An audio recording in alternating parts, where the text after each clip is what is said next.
El sistema nervioso es el principal mecanismo de información en el cuerpo. Lo constituye un sistema de neuronas que se comunican unas con otras, de modo que el organismo mantiene una interacción continua con el medio externo. Anatómicamente, el sistema nervioso está dividido en sistema nervioso central, formado por el encéfalo y la médula espinal, y en un sistema nervioso periférico, que une el sistema nervioso central con los receptores. En el cerebro y las redes nerviosas tienen una similitud muy marcada con un ordenador, debido a que en ambos casos toman información de un medio externo, luego calculan y ofrecen una respuesta, pero el cerebro hace cálculos para producir movimientos. Más específicamente, manipula los músculos esqueléticos. Por ejemplo, ¿cómo se hacen los cálculos para tirar y encestar una pelota de básquet?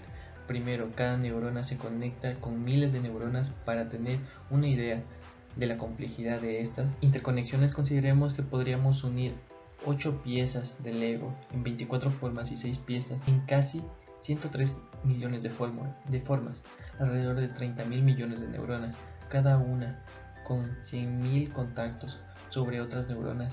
Terminamos con alrededor de 300.000 millones de interconexiones sinápticas corticales. Esto es porque en un pedazo de cerebro del tamaño de un grano de arena contiene 100.000 neuronas y 1.000 millones de sinapsis. El sistema nervioso central, compuesto por encéfalo y médula espinal, se encuentran cubiertos por un sistema de membranas suspendidos en un líquido cefalorraquídeo, protegidas además por los huesos del cráneo y columna vertebral. En cuanto al sistema nervioso periférico, compuesto por los nervios craneales y raquídeos, se integra la información de la periferia y la lleva al sistema nervioso central. El sistema nervioso autónomo es la parte del sistema nervioso central implicado en la inervación de las estructuras involuntarias constituidas por músculo liso.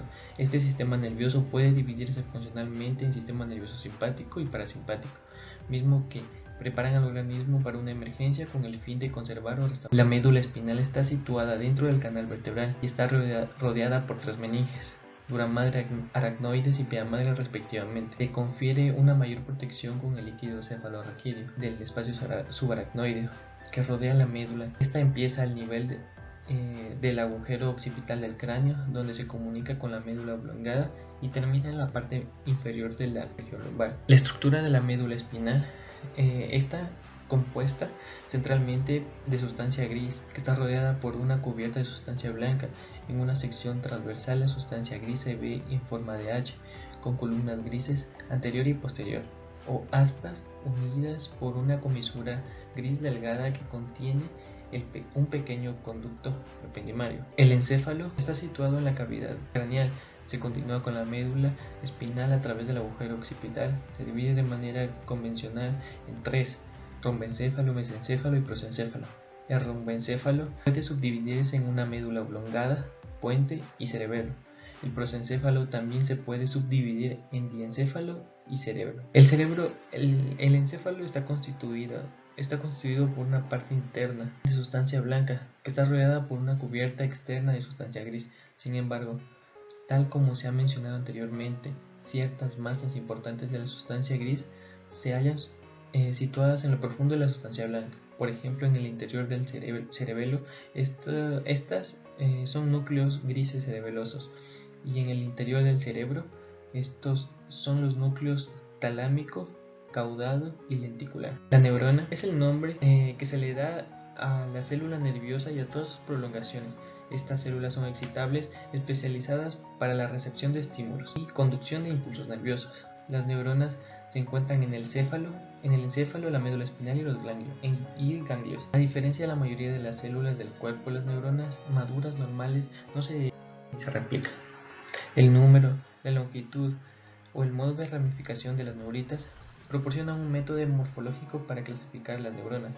Las neuronas unipolares, pseudounipolares, son aquellos cuyos cuerpos celulares tienen una única neurita. Las células bipolares y multipolares tienen una gran cantidad de neuritas, tomando en cuenta el tamaño. Las neuronas Golgi tipo 1 y las neuronas Golgi tipo 2 presentan un axón largo y corto correspondientemente. Las neuronas se componen de 3 partes: las dendritas, situadas en torno al citoplasma, el cuerpo celular o soma, el axón.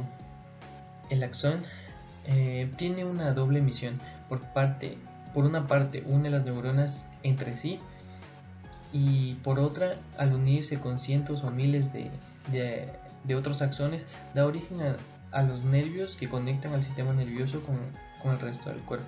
La sinapsis es el sitio en el que dos neuronas se ponen en estrecha proximidad y se produce una comunicación interneuronal funcional. La sinapsis se produce en diversas formas. El tipo más habitual es el que se da entre el axón y una neurona, y la dendrita o el cuerpo celular de una segunda. La sinapsis química es una neurona que libera moléculas como neurotransmisores en un pequeño espacio de hendidura sináptica, específicamente que está adyacente a otra neurona. Por lo tanto, la sinapsis química son cruces biológicos a través de los cuales las señales neuronales puedan intercambiarse entre sí con células no neuronales, tales como músculos o glándulas. La sinapsis eléctrica es una sinapsis en la que la transmisión entre una primera neurona y la segunda neurona no se produce por la secreción de un neurotransmisor, como sucede en la sinapsis química, sino por el paso de iones de una célula o otra a través de uniones GABA. Estos son pequeños canales formados por el acoplamiento de complejos proteicos. Son células del sistema nervioso que desempeñan la función de soporte de las neuronas. Además, intervienen activamente en el procesamiento cerebral de la información en el organismo. En cuanto a los astrocitos, son prolongaciones ramificadas, forman un armazón de sostén para las células y fibras nerviosas. Algunas de estas prolongaciones están en contacto con un vaso sanguíneo formando podocitos, o también pueden rodear las sinapsis nerviosas. Algunas de las funciones de los astrocitos son de limpieza, transporte de nutrientes hacia las neuronas, mantienen el pH del sistema nervioso central y el equilibrio iónico extracelular. Digiere partes de neuronas muertas también. Los oligodendrocitos son más pequeños que los astrocitos y con pocas prolongaciones. Además de la función de sostén y unión, los oligodendrocitos desempeñan otra importante función, que es la de formar la vaina de mielina en el sistema nervioso central y en el exterior del sistema nervioso central. En el sistema nervioso periférico, la mielinización es desempeñada por las células de Schwann. En cuanto a son células que proceden de la médula espinal y se encuentran en todas las regiones del sistema nervioso central, participando en la respuesta inmune. Vigilan e inspeccionan constantemente el sistema nervioso central, siendo muy sensibles a los cambios en su entorno en condiciones fisiológicas normales.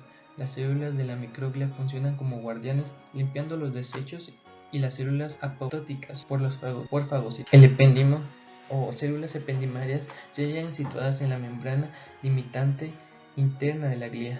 Estas células pueden dividirse en tres grupos: ependimocitos, que revisten los ventrículos cerebrales y conducto ependimario; taninocitos, que revisten el piso del tercer ventrículo por encima de la eminencia media del hipotálamo; células epiteliales coroideas, que recubren las superficies de los plexos coroides. Los ependimocitos ayudan a la circulación del líquido cefalorraquídeo en el interior de las cavidades cerebrales y conducto ependimario por los movimientos de los cilios. Gracias.